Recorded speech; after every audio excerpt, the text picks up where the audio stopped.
ورحمۃ اللہ تعالی وبرکاتہ۔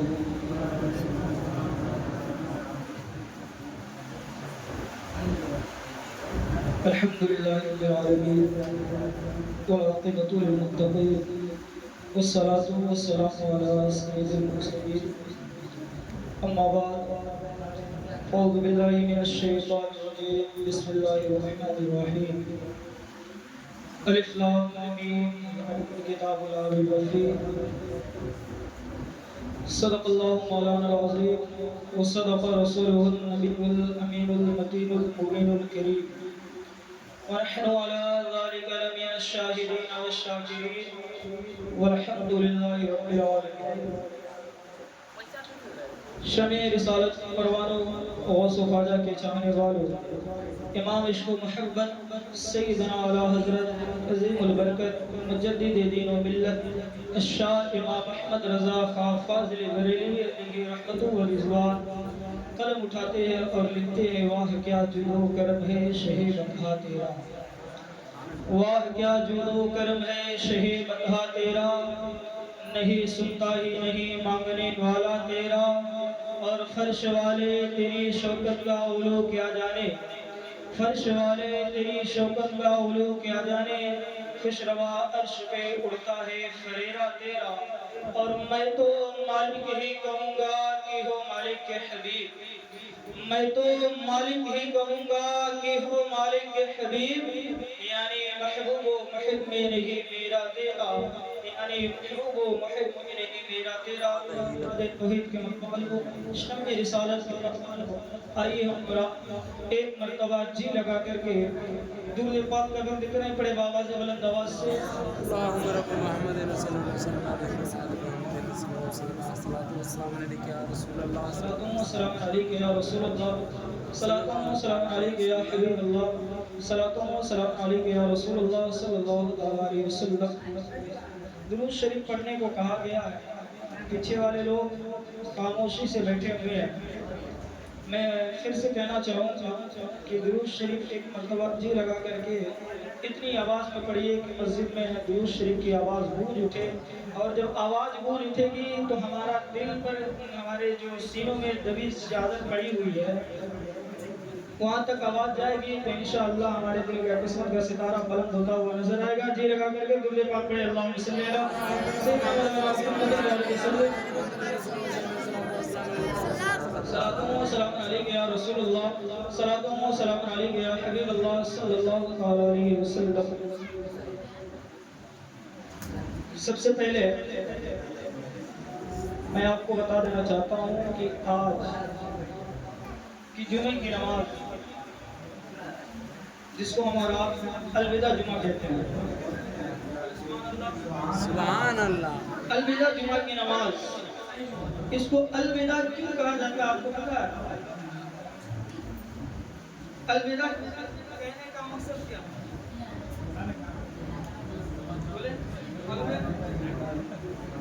ماہ رمضان المبارک کے مہینے کی آخری وداعی ہو رہی ہے، یہ وقت ختم ہونے والا ہے، ٹھیک ہے؟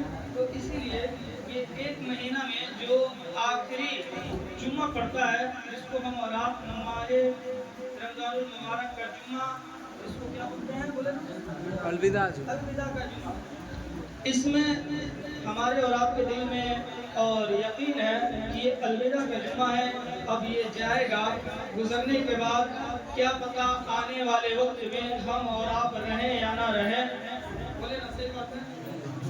لیکن مسلمان آج اس قدر سویا ہوا ہے، یہ رمضان المبارک کا مہینہ اتنا پاک مہینہ، اتنا پاکیزگی کا ہم کو پاٹ پڑھاتا ہے، جس نے ہم کو انسانیت کا سبق پڑھایا، جس نے ہم کو انسانیت بتلایا، اس کا فرمان ہے رمضان المبارک کا مہینہ شہر رمضان الذی انزل فیہ القرآن، رمضان ہی کا مہینہ ہے جس میں قرآن کو نازل کیا گیا۔ یہ جو سب سے پہلی آیت کریمہ پڑھ کر کے میں نے جو تلاوت کرنے کا شرف حاصل کیا، الف لام میم ذالک الکتاب لا ریب فیہ، اللہ تبارک و تعالیٰ سب سے پہلے قرآن مجید میں الف لام میم ذالک الکتاب لا ریب فیہ کا ٹائٹل لگا دیا اور بتلا دیا زمانے کو، اے زمانے والوں سنو سنو، دنیا کی ہر کتاب جھوٹی ہو سکتی ہے، لیکن قرآن ہی ایک ایسی واحد کتاب ہے جس میں شک اور شبہ کی کوئی گنجائش بھی نہیں کر سکتا۔ سبحان اللہ تو بولیے۔ سبحان اللہ۔ سب سے پہلے قرآن مقدس کی اعجاز کو ہمارا سمجھے۔ ہمارے گھروں میں کتاب اور الماری کی زینت کر کے قرآن شریف رکھا ہوا ہے، لیکن وہ توفیق نہیں ہوتی کہ ہم کم سے کم رمضان المبارک اس مہینے میں کثرت کے ساتھ قرآن مقدس کی تلاوت کرنے کا حکم۔ لیکن کون کرتا ہے؟ جس کے پاس ہے روئیے، اپنی قسمت پر روئیے۔ اللہ تبارک و تعالیٰ نے اتنا پاک اور اتنی عظمت والا مہینہ جو ہمارے قسمت میں نازل کیا، ہماری مقدر میں دیا، لیکن ہم نے اس کی قدر نہیں کی، اس کی نافرمانی کی، اور یہی رمضان المبارک کا مہینہ میدان محشر میں ہمارے خلاف گواہی دیتا ہوا نظر آئے گا۔ بولے نا، ہر چیز گواہی دے گی۔ ہمارے جو جیسا اعمال ہوگا، اعمالوں کو بدلے بتایا جاتا ہے، ہمارے صالحہ کے نتیجے میں جنت حاصل ہوتی ہے۔ ہم کوئی اعمال کرتے ہیں، اللہ تبارک و تعالیٰ اس کے بدلے میں نیکیاں دیتا ہے، کچھ نہ کچھ ہم کو انعام ملتا ہے۔ جیسے ہم نماز پڑھتے ہیں تو نماز کے بدلے اللہ تبارک و تعالیٰ ہم کو ثواب عطا کرتا ہے، بولے نا، ثواب عطا کرتا ہے۔ اور لیکن جو روزہ ہی ایک ایسی عملی عبادت ہے کہ روزہ دار جب رمضان المبارک کے مہینے کا روزہ رکھتا ہے تو گویا وہ کسی اور چیز کو نہیں بلکہ روزہ رکھنے والا کو پا لیتا ہے۔ سبحان اللہ بولیے۔ روزہ جو انسان رکھتا ہے، روزہ ہم اور آپ کس کے لیے رکھتے ہیں؟ آپ لوگ بولیے گا تو میری بات نکلے گی۔ روزہ ہم اور آپ کس لیے رکھتے ہیں؟ کس کے لیے رکھتے ہیں؟ اللہ تعالیٰ کے لیے نا، اللہ تعالیٰ کے لیے نا۔ اللہ تعالیٰ قرآن مقدس میں ارشاد فرماتا ہے جنات تجری من تحتها الانہار خالدین فیہا۔ ہم جو اعمال کرتے ہیں، اعمال صالحہ کرتے ہیں، اللہ تبارک و تعالیٰ اس کے بدلے میں نیکیاں عطا کرتا ہے، کہیں ثواب لکھتا ہے، ہمارے گناہوں کی بخشش کر دیتا ہے۔ لیکن روزہ ہی ایک ایسی عبادت ہے جس سے روزہ دار روزہ رکھ کر کے امتحان میں کامیاب اگر ہو جاتا ہے تو مالک حقیقی اس کے ساتھ ہو جایا کرتا ہے۔ جو لوگ رمضان المبارک کے مہینے میں روزہ رکھتے ہیں وہ مقدر والے لوگ ہیں، اپنی قسمت پر ناز کریں۔ یہی روزہ جو ہم اور آپ رکھتے ہیں، یہی روزہ ہمارے خلاف ہمارے لیے میدان محشر میں مولا سے سفارش کرے گا اور کہے گا مولا تیرے نام پر یہ گنہگار بندہ جب رمضان المبارک کا مہینہ آتا تھا اپنے سارے کاموں کو چھوڑ دیا کرتا تھا، اپنے بچوں کی طرف توجہ کم کر دیا کرتا تھا، لیکن جب ماہ رمضان کا مہینہ آتا تھا یہ 30 دن تیری نام پر روزے رکھا کرتا تھا اور غریبوں کی مدد کیا کرتا تھا۔ رب کائنات فرشتوں سے ارشاد فرمائے گا اے فرشتوں اس کو جہنم کی طرف نہیں بلکہ جنت کی طرف لے جاؤ۔ اے فرشتوں اس کو جہنم کی طرف نہیں بلکہ جنت کی طرف لے کر جاؤ۔ جو لوگ روزہ رکھتے ہیں واقعی میں اپنی قسمت پر ناز کیجئے۔ یہ رمضان المبارک کا مہینہ پاتا تو ہر کوئی ہے لیکن اس پر قائم سب لوگ نہیں رہتا۔ آپ کو بتا دوں کہ یہ جو مذہب اسلام کی جو بنیادی چیز ہے، پہلی چیز توحید، دوسری چیز نماز، تیسری چیز روزہ، چوتھی چیز کیا ہے آپ بتائیے؟ بولے نا کیا ہے؟ زور سے بولیے سب لوگ۔ دعوت میں ہے کیا؟ پیچھے والے لوگ نہیں بول رہے، آپ لوگ شرما رہے ہیں، بات اچھی نہیں لگ رہی ہے، بات پسند نہیں آ رہی ہے تو زور سے بولیے لحد کر سبحان اللہ۔ سبحان اللہ۔ توحید، نماز، روزہ، حج، زکات، یہ جو ہے یہ ہماری اسلام کی بنیادی چیز ہے۔ پہلے اللہ اور اس کے رسول کی وحدانیت کا اقرار، جس کو ہم اور آپ کلمہ کہتے ہیں، کلمہ طیب لا الہ الا اللہ محمد رسول اللہ، اللہ کے سوا کوئی معبود نہیں، محمد صلی اللہ تعالیٰ علیہ وسلم اللہ کے رسول ہے۔ دوسرے کلمہ میں جب ہم اور آپ پڑھتے ہیں تو اس میں ہوتا ہے اللہ کے سوا کوئی معبود نہیں، میں گواہی دیتا ہوں کہ خدا کے سوا کوئی معبود نہیں، محمد صلی اللہ تعالیٰ علیہ وسلم اللہ کے سچے بندے اور رسول ہیں۔ پڑھتے ہیں نا، اس پر ہمارا اور آپ کا ایمان ہے۔ اور کس کوئی آپ سے پوچھ رہے کہ مسلمان ہو، بتاؤ تم مسلمان ہو، اپنے آپ کو مسلمان کہتے ہو، مسلمان کا مطلب کیا ہوتا ہے؟ مسلمان کا مطلب کیا ہوتا ہے؟ آپ چکر میں پڑ جائیں گے، آپ سوچ میں پڑ جائیں گے کہ میں نے تو اس سے کہہ دیا کہ میں مسلمان ہوں، حالانکہ ہمیں مسلمان کے فلسفہ معلوم نہیں، ہمیں کیا معلوم؟ ہم تو بس اتنا جانتے ہیں کہ کلمہ پڑھ لینا ہے، کلمہ پڑھ کر کے اپنے آپ کو مسلمان ہونے کا دعویٰ کر دینا ہے۔ ہمارے نبی کا پیغمبر کا نام کیا ہے ہمیں پتہ نہیں، ہمارے اسلاف کا نام کیا ہے ہمیں پتہ نہیں، ہمارے اسلاف کی تاریخ کیا ہے ہمیں پتہ نہیں، کبھی ہم نے سوچا نہیں، کبھی ہم نے غور نہیں کیا۔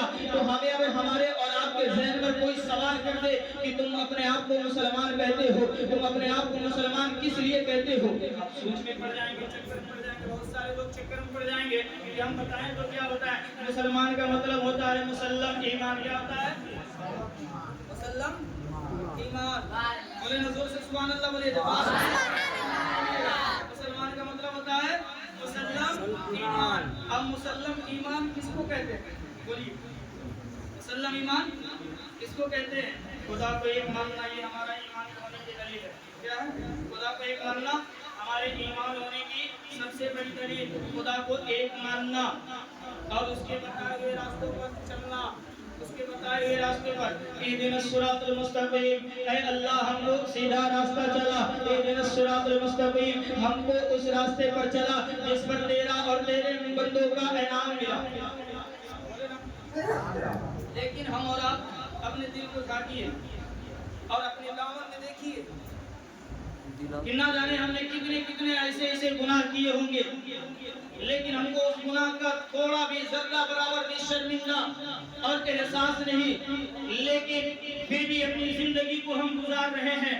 لوگ کہتے ہیں ذہن میں کسی کے ذہن میں سوال ہوتا ہوگا کہ خدا ہے تو دکھتا کیوں نہیں؟ تو آئیے میں آپ کو بتا دوں، خدا بے شک ہے اور اسی نے زمین کو پیدا کیا، اسی نے آسمان کو بنایا، اسی نے چاند اور سورج کو پیدا کیا، اسی نے تجھ کو پیدا کیا، مجھ کو پیدا کیا، اسی نے ساری کائنات کو پیدا کیا۔ اکیلا وہی خدا ہے، اس کا کوئی شریک نہیں۔ وہ خدا جو اگر لفظ کن کہہ دے تو زمین کا فرش بچ جائے، وہ خدا لفظ کن کہہ دے آسمان کا شامیانہ لگ جائے، وہ خدا لفظ کن کہہ دے تو چاند اور سورج پیدا ہو جائے، وہ خدا لفظ کن کہہ دے تو چرند اور پرند پیدا ہو جائے۔ لیکن کوئی تو ہے جو نظام ہستی چلا رہا ہے۔ اعلیٰ حضرت عظیم البرکت مجدد دین و ملت الشاہ امام احمد رضا فاضل بریلوی علیہ رحمت و رضوان قدم القادر ہے اور چمک تجھ سے پاتے ہیں سب پانے والے، میرا بھی چمکانے والے، برسانے ہی دے کے کر ابر رحمت بدوں پر بھی برسانے والے، دیکھ کر ابر رحمت بدوں پر بھی برسانے والے۔ مسلمانوں، یہ رمضان المبارک کا مہینہ چل رہا ہے، یہ بہت ہی عظمت والا مہینہ ہے، یہ بہت ہی برکت والا مہینہ ہے۔ آپ کو بتا دوں کہ یہ رمضان المبارک کا جو 10 دن کا عشرہ گزر چکا ہے، جو 20 دن کا عشرہ گزر چکا ہے، پہلا عشرہ جو 10 دن کا تھا وہ رحمت کا تھا، دوسرا عشرہ جو 10 دن کا گزرا ہے وہ برکت کا تھا، تیسرا عشرہ جو ابھی ہم اور آپ جس عشرے میں داخل ہے وہ مغفرت کا عشرہ ہے۔ اب ہم اور آپ سے ایک ہی گزارش کروں گا کہ اپنے گناہوں سے توبہ کریے اور آئیے خدا کے گھر میں اپنے گناہوں سے گریہ وزاری کیجیے۔ رب کائنات اسی رمضان المبارک کے مہینے میں آپ کے گناہوں کو بخش دے گا اور آپ کو جنت کا پروانہ عطا کر دے گا۔ آپ پہلے خدا کے گھر میں تو آئیے، یہاں حالات ایسی ہے کہ ابھی رمضان کے مہینہ چل رہا ہے، جس طریقے سے دیکھا جائے کسی مسلمان کے گھر چلا جائے کوئی مولانا اور کہے کہ چندہ دے،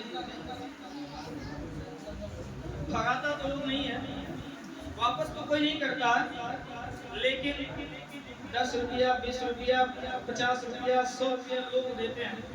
ہمارا کہنے کا مطلب ہے یہ جو زکوٰۃ اور فطرے کی رقم ہم اور آپ نکالتے ہیں، اس کو دینے کا بھی حکم ایسا ہے کہ جانچو پرکھو کہ اس کے لائق کون ہے۔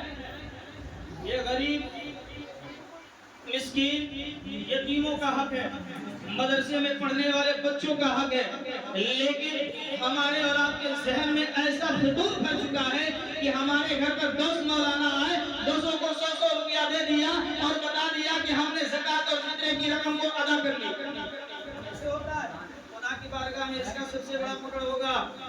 آپ اپنے زکوٰۃ اور فطرے کی رقم اس طریقے سے دیجئے، کسی ایک انسان ہی کو دیجئے تاکہ اس کی ضرورت کی چیز آپ کے پیسے سے پوری ہو جائے. جب اس کی ضرورت کی چیز آپ کے دیے ہوئے پیسے سے جب پورا ہو جائے گا، اس کا دل خوش ہوگا، اور جب اس کا دل خوش ہوگا تو مدینے والے آقا کا دل خوش ہوگا، اور جب مدینے والے آقا کا دل خوش ہو گیا تو خدا کا دل خوش ہوگا. اور رب کائنات فرشتوں سے اعلان کرے گا، اے فرشتوں، یہ دیکھو میرا گنہگار بندہ ہے، میری رضا کے خاطر میرے بتائے ہوئے راستوں پر اس نے 500 روپیہ، اس نے 1000 روپیہ غریبوں کو دیا تاکہ وہ عید کے دن اپنے کپڑے بنا سکے. لیکن ہمارے یہاں تو ایسا حال بن چکا ہے، ایسا رواج بن چکا ہے، کچھ لوگ تو زکوٰۃ کی رقم ادا ہی نہیں کرتے. لیکن میں ان سے کہنا چاہتا ہوں کہ آپ اپنے مال میں سے زکوٰۃ کا رقم ادا کریں، کیونکہ آپ اس سے بچ نہیں سکتے ہیں کہ آپ مسلمان ہیں. بچ سکتے ہیں؟ کوئی کہہ سکتا ہے کہ ہم مسلمان نہیں ہیں؟ یہاں پر جتنے لوگ بیٹھے ہیں کوئی کہہ سکتا ہے کہ ہم مسلمان نہیں ہیں؟ اگر آپ مسلمان ہیں تو مسلمان کے اسلام کے جو قانون ہے اس پر عمل بھی کیجئے، تب جا کر کے آپ کو کہیں فائدہ پہنچے گا، تب جا کر کے اس کا فائدہ آپ کو نظر آئے گا. لیکن ہمارے اور آپ کا تو حال اس قدر بگڑ چکا ہے. یہ رمضان المبارک کے مہینے میں اللہ تبارک و تعالیٰ حکم دیتا ہے کہ زکوٰۃ ادا کرو، لیکن زکوٰۃ کے نام پر کچھ لوگ اس طریقے سے مذاق بنا کر کے رکھے ہوئے ہیں جن کا زکوٰۃ مہینے میں جن کا زکوٰۃ ہوتا ہے، کسی کا زکوٰۃ ہوتا ہے 20,000، کسی کا زکوٰۃ ہوتا ہے 40,000 نکلتا ہے سال میں، لیکن وہ انسان 20,000 کے جگہ پر 2,000 میں کام چلا لے رہا ہے، وہ انسان 40,000 کے جگہ پر 4,000 میں کام چلا لے رہا ہے. تو آپ بتائیے کہ اللہ تبارک و تعالیٰ نے ہر مالک نصاب پر زکوٰۃ فرض کیا، کس پر؟ اس پر بولیے نا، ہر مالک نصاب پر. اب مالک نصاب کون ہے؟ آئیے میں آپ کو بتا دوں. سبحان اللہ بولے تو آپ کو میں بتا دوں کہ مالک نصاب کون ہے. مالک نصاب آپ اتنا سمجھتے ہیں کہ جس کے پاس مال ہو وہ تو مالک نصاب ہے، وہ مالک ہے. لیکن شریعت میں اس کا بھی حکم بتایا گیا ہے، جس کے پاس 7.5 تولہ سونا ہو یا 52 تولہ چاندی ہو یا اس کے مقدار کوئی رقم ہو تو وہ مالک نصاب ہے. اب زکوٰۃ اس پر فرض ہے. زکوٰۃ اس پر فرض ہے. اب وہ فرض کی ادائیگی نہ کرے اور وہ آ جائے عید کے دن 2 رکعت نماز عید الفطر ادا کرے تو کیا اس کی نماز ہوگی؟ بولیے نا، ہوگی نماز نہیں ہوگی. جو انسان فطرے کی رقم ادا نہ کرے کیونکہ وہ غریبوں اور یتیموں اور مسکینوں غربا کا حق ہے. لیکن ہمیں اور آپ کو کہاں احساس ہے؟ ہم اور آپ اپنی زندگی میں مست ہے، ہمیں دوسروں سے کیا لینا دینا. لیکن ہمارے آقا جناب محمد رسول اللہ صلی اللہ علیہ وسلم سب سے زیادہ اگر کسی کی فکر کی ہے تو اپنوں سے زیادہ غیروں کی فکر کی ہے، اپنوں سے زیادہ غیروں کے بارے میں سوچا ہے، اپنوں سے زیادہ غیروں کے بارے میں سوچا ہے. اور ہماری کو اپنی امت کو بھی یہی پیغام دیا ہے، اے میرے امت کے لوگوں، تم بھی غریبوں اور یتیموں کی مدد کیا کرو. جب تم غریبوں اور یتیموں کی مدد کرو گے میرا دل تم سے خوش ہوگا. اور یاد رکھیے کہ کوئی سوچے کہ میرے آقا مر کر کے مٹی میں مل گئے، معاذ اللہ، ایسا نہیں ہے. کیونکہ جب ایک آدمی عام آدمی کا عالم ہے کہ وہ مر کر کے مرنے کے بعد بھی وہ زندہ ہوا کرتا ہے تو وہ تو نبیوں کے نبی ہے، وہ تو نبیوں کے سردار ہے، وہ تو مالک مختار ہے، وہ تو سارے انبیاء کے نبی ہے، وہ تو تمام رسولوں کے رسول ہے، وہ تمام نبیوں کے نبی ہے. ان کا عالم تو کتنا بڑا ہوگا، ان کا مرتبہ کتنا بڑا اللہ تبارک و تعالیٰ نے اونچا کیا. اس قدر اونچا کیا کہ وہ نبی اشارہ کر دے تو چاند 2 ٹکڑے میں بٹ جائے، وہ نبی اشارہ کر دے تو ڈوبا ہوا سورج پلٹ کر کے آ جائے. لیکن یاد رکھو امت کے مسلمانوں، تم سے میں کہنا چاہتا ہوں کہ صحیح طریقے سے دین پر قائم ہو جاؤ. یہ مذہب اسلام کو آج پوری دنیا ٹارگٹ کر رہی ہے، یہ مذہب اسلام کو مسلمانوں کو پوری دنیا ٹارگٹ کری ہوئی ہے. ابھی آپ نے سنا ہوگا اسرائیل اور ایران اور امریکہ کے بیچ جو یدھ ہو رہا ہے، یہ یدھ کا مطلب کیا ہے، یدھ کا ہونے کا کارن کیا ہے؟ آپ نے کبھی غور نہیں کیا، آپ نے کبھی سوچا نہیں، آپ نے کبھی سمجھا نہیں کہ یہ جو یدھ ہو رہا ہے یہ کیوں ہو رہا ہے؟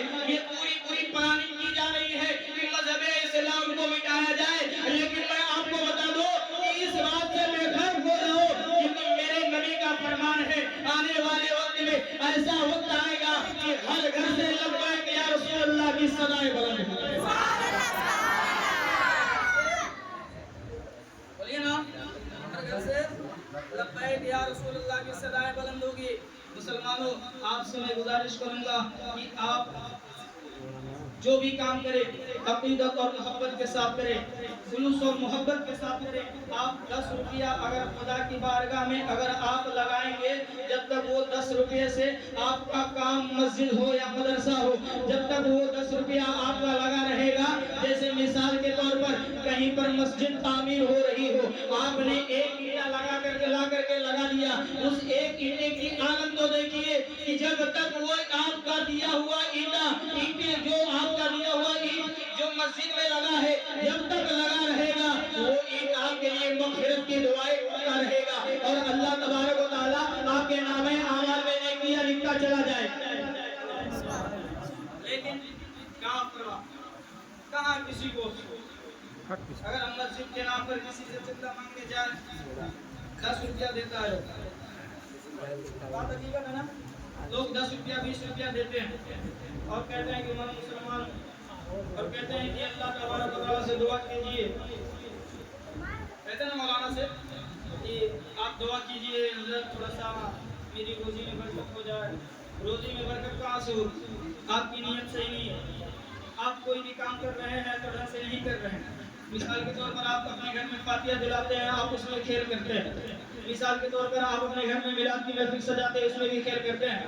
آپ اپنے گھر میں قرآن خوانی کراتے ہیں, اس میں بھی کھیل کرتے ہیں. تو آپ کو قرآن خوانی کا فائدہ کہاں سے ملے گا, آپ کو میلاد کا فائدہ کہاں سے پہنچے گا. لیکن یاد رکھیے مسلمانوں کہ آپ جو بھی کام کریے نبی کی محبت اپنے دل میں بسا کر اگر آپ قرآن مقدس کی ایک سورت کی تلاوت کر لیجئے, اللہ تبارک و تعالیٰ اس تلاوت کی برکت سے آپ کے سارے گناہوں کی مغفرت فرما دے گا, اور آپ کے نامے اعمال میں نیکیاں اضافہ کر دے گا. اور مرنے کے بعد قبر کی اس اندھیری کوٹری میں جو آپ پر عذاب مسلط کیے جانے والے تھے, اس تلاوت کی برکت سے اللہ تبارک و تعالیٰ آپ کے اوپر کے عذابوں کو اٹھائے. اللہ تبارک و تعالیٰ اس تلاوت کلام پاک کی برکت سے آپ کے اوپر جو قبر پر عذاب ہو رہی ہے اس عذاب کو اٹھا دے گا. ایک بار واقعہ یاد آ گیا تو کہیے میں آپ کو سنا دوں. بولیے. دیکھیے کچھ لوگوں کو اعتراض ہوگا, یہ جو سامنے ویڈیو بن رہا ہے تو کچھ لوگ سوچتے ہوں گے کہ یہ ویڈیو کیوں بناتے ہیں. تو میں آپ کو بتا دوں, آج اس دور میں اس ملک میں بالخصوص سارے مسجدوں کے امام کو ٹارگٹ کر لیا گیا. آپ کو احساس نہیں, آپ کو فکر نہیں, سارے مسجد کے اماموں کو ٹارگٹ کیا جا رہا ہے. صرف ان کی ایک غلطی FIR ہو جاتا ہے. بولے نا, اگر مثال کے طور پر اب یہاں گفتگو کر باہر والا کوئی جا کر کے کمپلین کر دیا کہ یہاں جو امام صاحب ہیں, امام صاحب جو کرتے ہیں بھڑکاؤ بھاشن دیتے ہیں, بھڑکاؤ بیان دیتے ہیں. مثال کے طور پر اب اس بھڑکاؤ بیان پر آپ کے نام سے FIR ہو جائے اور آپ جیل چلے جائیں گے. کچھ کر پائیں گے آپ اس دور حکومت میں, آپ کچھ کر پائیں گے؟ بولیے نا, کوئی راستہ ہے؟ یہ ثبوت کے طور پر میں اپنا ویڈیو بنواتا ہوں تاکہ وہ نہ ہو, اللہ ایسا نہ کرے, کل کے ڈیٹ میں کوئی میرے خلاف کوئی قانونی کارروائی کرتا ہے تو میرے پاس اس کو منہ توڑ جواب دینے کے لیے میرے پاس یہ ویڈیو ہے. آپ سمجھ رہے ہیں؟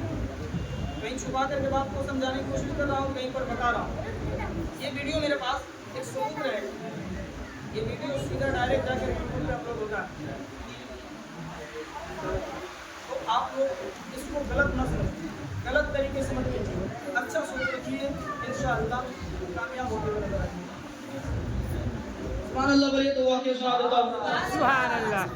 سرکار غوث اعظم رضی اللہ تعالیٰ, کون ہے سرکار غوث پاک؟ بڑے پیر عبد القادر جیلانی, شیخ عبد القادر جیلانی رضی اللہ تعالیٰ. یہ تمام ولیوں کے سردار ہیں. ان کے تمام ولیوں کے سردار ہیں, تمام اللہ کے ولیوں کے سردار ہیں. ان کے زمانے میں ایک تاجر رہتا تھا جو شرابی تھا, جواری تھا, ایک نمبر کے عیاش قسم کا وہ شخص انسان تھا. جاتے جاتے اس کی آخری عمر کو جب وہ پہنچا تو اس کا ایک بیٹا تھا، اب وہ انتقال کے قریب ہے، اپنی بیوی سے وصیت کرتا ہے، اے میری شریک حیات، اے میری شریک حیات، یہ جو میرا بیٹا ہے میرے انتقال کے بعد اس کو کسی مدرسے میں داخل کرا دینا اور اس کو حافظ قرآن بنا دینا۔ اس کا انتقال ہو جاتا ہے، جب وہ قبر کی اندھیری کوٹری میں جاتا ہے، کچھ دنوں کے بعد اس کی بیوی، اس کی شریک حیات اس بچے کو لے کر جاتی ہے اپنے علاقے کے مدرسے میں، جیسے آپ کا یہ مدرسہ ہے اسی طریقے سے وہ اپنے بچے کو مدرسے میں لے کر جاتی ہے۔ جانے کے بعد کہتی ہے اس کے والد کا انتقال ہو گیا ہے اور ان کی وصیت تھی کہ میرے بیٹے کو حافظ قرآن بنا، میرے بیٹے کو اللہ کے راستے میں بھیج دینا، اللہ کے بتائے ہوئے راستے میں بھیج دینا۔ اب وہ عورت جیسے ہی مولانا صاحب کے پاس جاتی ہے اور کہتی ہے مولانا صاحب ایسے ایسے میرے شوہر نے ہم کو وصیت کی تھی، آپ میرے بیٹے پر کچھ نظر کرم کر دیجئے اور اس کو حافظ قرآن بنا دیجئے۔ تو جیسے ہی اس کا بچہ استاد نے جیسے ہی بیٹھایا اور بیٹھانے کے بعد کو کہا پڑھو بیٹا اعوذ باللہ من الشیطان الرجیم بسم اللہ الرحمن الرحیم۔ تو اللہ تبارک و تعالی جو اس کے باپ کے قبر پر عذاب نازل کیا تھا، اللہ تبارک و تعالی جیسے ہی یہ سنا کہ اللہ تبارک و تعالی جیسے ہی یہ سنا کہ اس کا بیٹا زمین پر بسم اللہ الرحمن الرحیم کہہ رہا ہے، بسم اللہ الرحمن الرحیم پکار رہا ہے، یعنی مجھ کو رحمان الرحیم کہا جا رہا ہے، میری رحمت کو یہ گوارا نہیں کہ جس کا بیٹا دنیا میں قرآن پاک کی تلاوت کرے، اس کا بیٹا دنیا میں مجھ کو رحمان الرحیم کہہ کر کے پکارے، اس کے باپ کے قبر پر عذاب نازل کرو، میری رحمت کو یہ گوارا نہیں، فرشتوں جاؤ اس کے قبر پر عذابوں کو اٹھا دو، جاؤ اس کے قبر پر عذابوں کو اٹھا دو۔ اور یہ صرف بناوٹی بات نہیں ہے، آپ اس کو بناوٹی بات مت سمجھیے گا، یہ واقعہ سرکار غوث پاک رضی اللہ تعالیٰ عنہ کے زمانے میں بہت لمبا واقعہ ہے، لیکن میں کم کر کے اس کو آپ کے سامنے رکھنے کی کوشش کیا ہوں۔ ایک مرتبہ اور ذہن لگا کر کے بولے سبحان اللہ۔ آپ سے گزارش کروں گا کہ جو لوگ ابھی تک زکوٰۃ اور فطرے کی رقم نہیں نکالے ہیں ان سے میری مؤدبانہ اپیل ہے، گزارش ہے کہ اگر آپ کے دل میں تھوڑی سی مذہب اسلام کی فکر ہوگی، تھوڑی سی بھی جگہ ہوگی، اگر آپ چاہتے ہیں مذہب اسلام کے دین کے کام کو آگے بڑھانا، تو آپ اس انسان کی مدد کھل کر کے کیجئے جس انسان کے ذہن میں اور جس انسان کے فکر میں مذہب اسلام کا بول بالا ہو، جیسے وہ آپ کے بچوں کو صحیح تعلیم کرنا چاہتا ہو، وہ آپ کے بچوں کو صحیح طریقے سے علم دین سکھانا چاہتا ہو، جیسے مثال کے طور پر آپ کے یہاں مدرسہ ہے، آپ کے یہاں مسجد ہے، اس مسجد میں امام بھی ہے اور مدرسہ خالی پڑا ہوا ہے، لیکن کسی کو احساس نہیں، کسی کو فکر نہیں کہ ہمارے یہاں مدرسہ جو ہے، ہمارے محلے کے لوگ جتنے لوگ ہیں، مجھے تو امید ہے کہ اگر یہ سال میں ایک مہینہ کے اندر جو زکوٰۃ نکالتے یہاں پر 15 سے 20 بچوں کو رکھ کر کے حافظ قرآن بنایا جا سکتا ہے، عالم دین بنایا جا سکتا ہے، اس سے آپ کا تو ذاتی کچھ فائدہ ہو یا نہ ہو، لیکن اس سے مذہب اسلام کا بہت بڑا فائدہ ہوگا۔ وہی بچہ کوئی حافظ قرآن بن جائے گا، وہی بچہ کوئی عالم دین بن کر کے نکلے گا، وہ کسی مسجد میں جا کر کے امامت کرتا ہوا نظر آئے گا، کہیں وہ کسی کا جنازہ پڑھاتا ہوا نظر آئے گا۔ اور یاد رکھیے جو آپ کا دیا ہوا 10 روپیہ 50 روپیہ 100 روپیہ جو بچے کھا کر کے عالم دین بنتے ہیں، جب تک وہ زمین پر زندہ رہیں گے آپ کو اس کا فائدہ ملتا رہے گا، جیسے آپ کے نام اعمال میں اللہ رب العزت آپ کے نام اعمال میں نیکیوں کا اضافہ کرتا چلا جائے گا۔ لیکن حقیقت بات ہے آپ کے محلے میں 50 سے 60 گھر کی آبادی ہے، اگر یہ لوگ چاہیں زکوٰۃ اور فطرے کی رقم کہیں اور نہ دے کر کے آپ کے محلے میں جو مدرسہ ہے اس پر تھوڑی سی توجہ کریں تو یہاں پر بھی 10 بچوں کو رکھ کر کے حافظ قرآن بنایا جا سکتا ہے۔ بولے نا حقیقت بات ہے، اس سے کس کا فائدہ ہوگا؟ آپ کو فائدہ نہیں ہوگا، ہر طرف سے کہاں سے پڑھے بچے؟ کہاں سے پڑھے آپ صاحب؟ بہادر پور سے پڑھے نا؟ بہادر پور کے مدرسہ سے پڑھے۔ کس کا نام؟ کس کا نام ہے؟ بہادر پور لوگوں کا نام ہے، لیکن فکر نہیں، ہم اپنی دنیا میں بس رہتے ہیں۔ ایسا مت کریں، مسلمان بنیے، ایک دوسرے کو جوڑے، ایک دوسرے کو جوڑنے کی کوشش کریں، نفرتوں کو مٹائیے، آپسی جو نفرت ہے اس کو ختم کیجیے اور ایک دوسرے کا ساتھ دیجیے اور آگے بڑھنے کی کوشش کیجیے۔ جیسے اس سے پچھلے جمعہ میں نے اعلان کیا تھا کہ اگر آپ لوگوں کو کام کرنے کا ارادہ ہو تو میں رہوں گا اور میں اپنے حساب سے ہی کام کروں گا۔ تو آج میں وہی بات پھر کہنا چاہتا ہوں کہ میری سوچ ہے کہ یہ جو مدرسہ ویران پڑا ہوا ہے یہ آپ لوگ کے لیے بددعائی دے رہا ہوں۔ مسجد اللہ کا گھر ہے تو مدرسہ رسول اللہ کا گھر ہے، کس کا گھر ہے؟ رسول اللہ صلی اللہ علیہ وسلم، کس کا گھر ہے؟ رسول اللہ صلی اللہ علیہ وسلم کا۔ تو یہ مدرسہ آپ کے لیے بددعائی کرتا ہوگا کیونکہ نہ اس میں پڑھائی ہوتی ہے۔ آپ کے محلے ہی کے بچے نہ آتے ہیں پڑھنے کے لیے، آپ کے لیے اپنے بچے آتے ہیں، ایک گھنٹہ پڑھتے ہیں، چلی بات ہے۔ پھر بتائیے نا، مسجد مثال کے طور پر یہ مسجد ہے، ہم نے مسجد کو خوب اچھی طرح سے تعمیر کر دیا اور اس میں نماز پڑھنے کے لیے ہم اور آپ نہیں آئیں گے، یہ مسجد کا بنانا کیا فائدہ؟ کوئی فائدہ ہوگا؟ کوئی فائدہ ہوگا؟ یہ نظام کو صحیح، مسجد کا جو ہر چیز کا ایک اصول ہوتا ہے، ہر چیز کا ایک نیم ہوتا ہے، ہر چیز کا ایک طریقہ ہوتا ہے، اس طریقے سے چلیے۔ آپ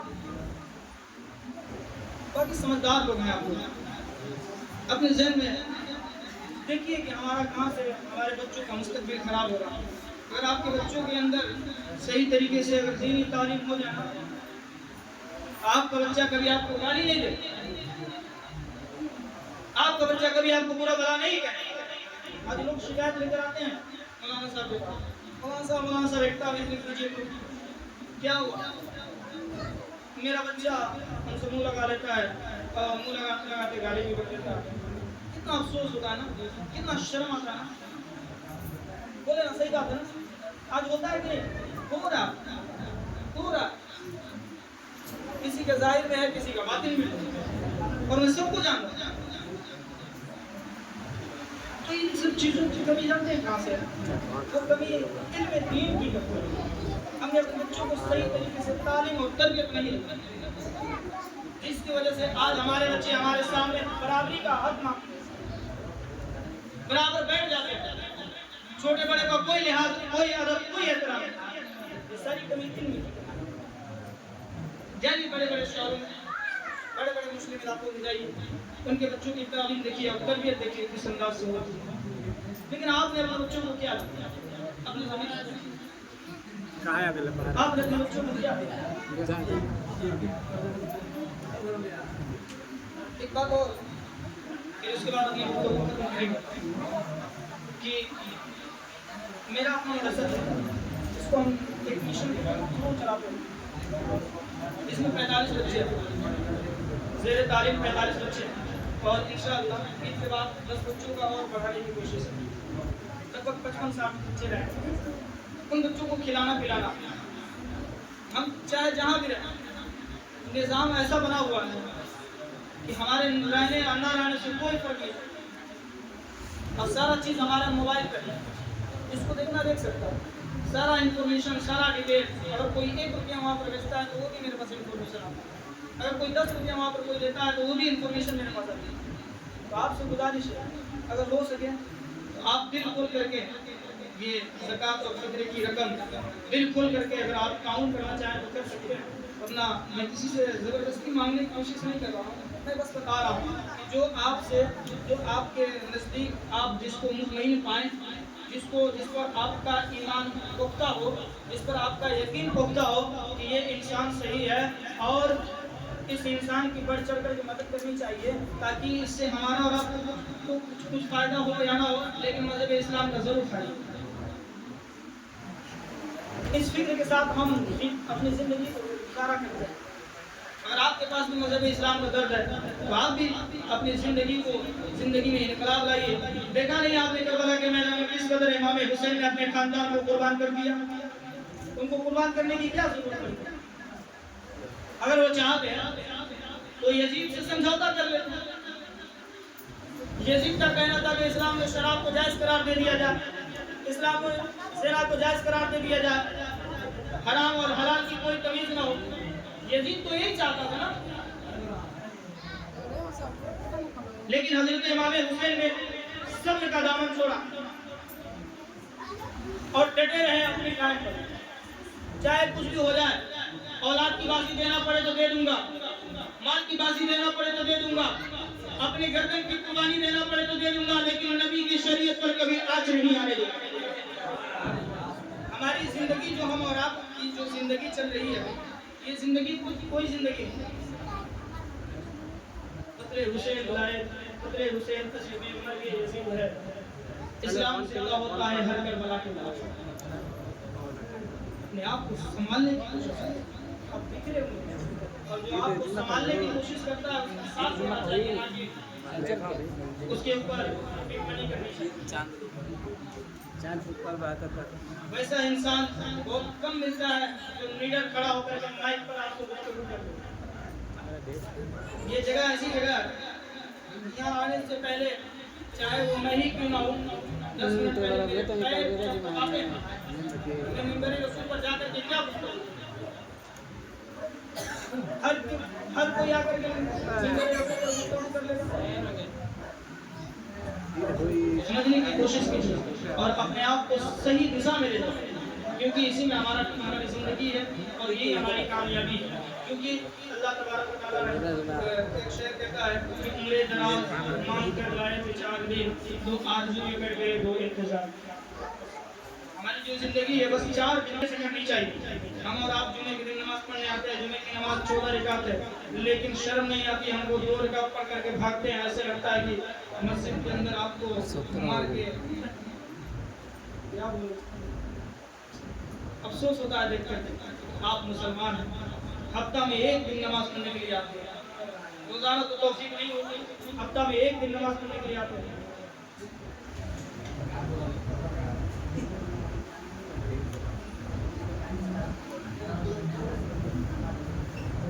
صدر صاحب کہاں ہیں؟